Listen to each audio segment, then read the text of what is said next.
How does someone make a horror film and hide it in plain sight away from people who might hate the genre? Well, director Pablo Larraín has done it with his latest film, Spencer. The filmmaker is back after Jackie and says, hold on, we got something wild to do. The newest film, Spencer, is about Princess Diana, and it's set through a holiday weekend around Christmas time, and it has a lot in it that I really enjoyed. While it may not be my favorite film of the year, while I think it has some issues in the editing department, there is things about this movie that I found to be very special. The number one thing is this director made a horror film, and wow, this was one of the most tense, insane, unnerving films I've seen in quite some time, but this isn't made or really even marketed as a horror film. How did that happen? How did he make a horror film and hide it in plain sight? Well, let's discuss it in this video.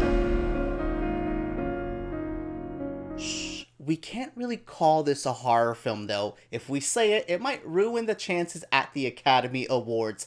Yes, this film is a bit interesting for me because there is a psychological thriller aspect to it. It's a very dark and creepy film, but overall it's a art house film that has a really pretty aesthetic starring Kristen Stewart, so I can see where people are going to be like, a horror film? What the hell are you talking about?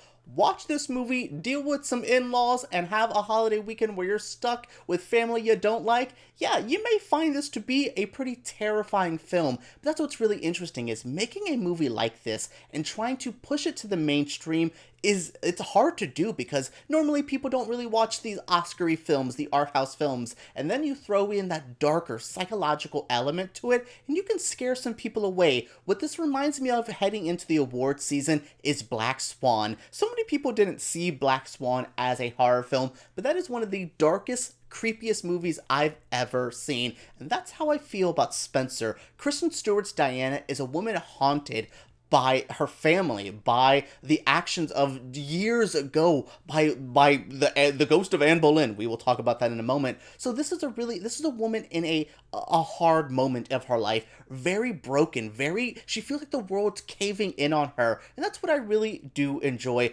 But it is hard to call this a horror film just straight up, other than for the sake of this video, I think I would probably label this like a drama, but that just feels like I'm selling it less than what it is. It deserves that psychological horror aspect of it. Truly, this movie is haunting. There's moments of brevity at the end where I do think lightens up the tone, and I feel like it's less of a horror movie as it goes on, but that first hour and a half, I was straight up like, this is the scariest movie, and I can't believe that this is going to be an awards contender, because this is not... Look, horror films in the Academy have a horrible history. Toni Collette's snub for Hereditary. I mean, years of this. Anthony Perkins' snub. I mean, why didn't Exorcist win? Why didn't Jaws win?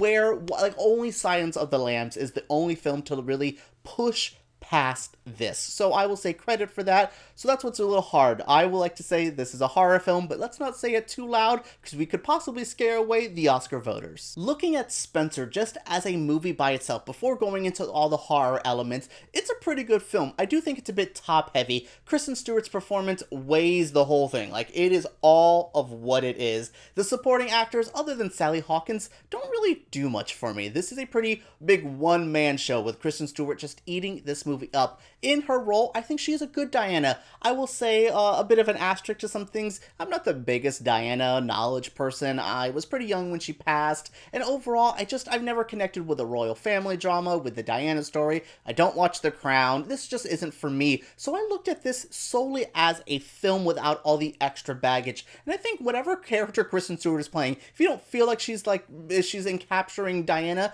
that's perfectly fine. But I think the character that she's given, what was written on the page, she brings that to life so beautifully. There's a touching side to her. She's so quiet and reserved, but you feel the power bubbling under there. You feel her wanting to break out from the constraints that are put on her. And I thought that was very well done. It's all in Kristen's eyes. It's in her voice, it's how she delivers certain lines. It's the timidness. It's the neck stuff. I really love the physical acting that Kristen brought to this role. She's very good. What I also love about this film is the cinematography. It is photographed so stunningly. There's shots in this film that, especially of Kristen in her beautiful outfits. I mean, the outfits in this are insane as well. But there's just so many shots that I was just like, this is gorgeous. If I was Kristen, I would be like, please put that on my wall as like something to like remember by, because I think it is stunning. Like the way the camera moves as well. We'll talk about that in the technical side of why this feels like a horror film, but I just was really blown away about the physicalness of this,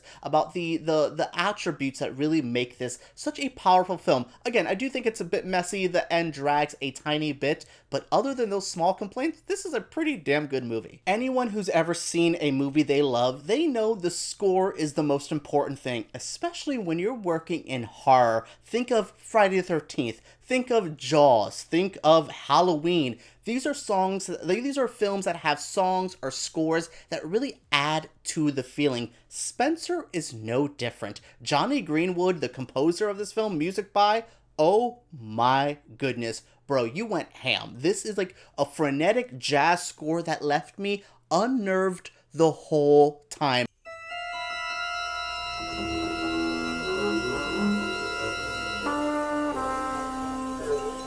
The power a score can have over a film. This is a good example. You can have two scenes, or you can have the same scene edited two different ways with music and non-music, and it would add so much to it. Watch your favorite scary movie on mute. It would be way less scary without the score, the atmosphere, the jump scare moments. That's what really adds to it. Sound design, sound editing, and like a score composed to your film are some of the biggest keys to make a film effectively scary, effectively tense, and that's what happens here. The score truly left me unnerved. There was moments where I was just like, oh my goodness, I want to leave. Like, I wanted to get up and leave the theater because it was making me uncomfortable. This music felt like it was what was in Diana's head. Everyone's yelling at her, talking at her. There's not many people who talk to her and with her. So many people talk at her in this film, and the way the score captures that feeling, it's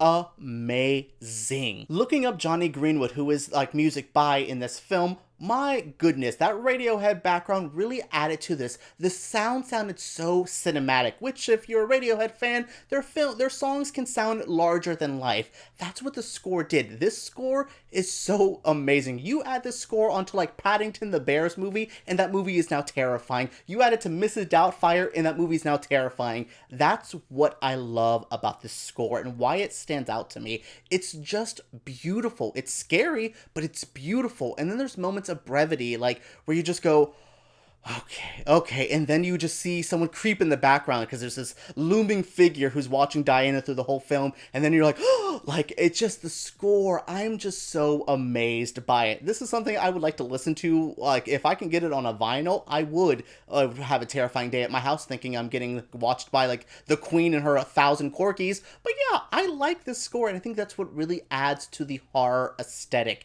It's so good, so creepy, so well used. We all know the ghost of Christmas past stories. We have past, present, and future. What I liked was a line used in this film is, in this mansion, there is no future. It is just the past and the present are the same thing. Well, here, there is only one tense.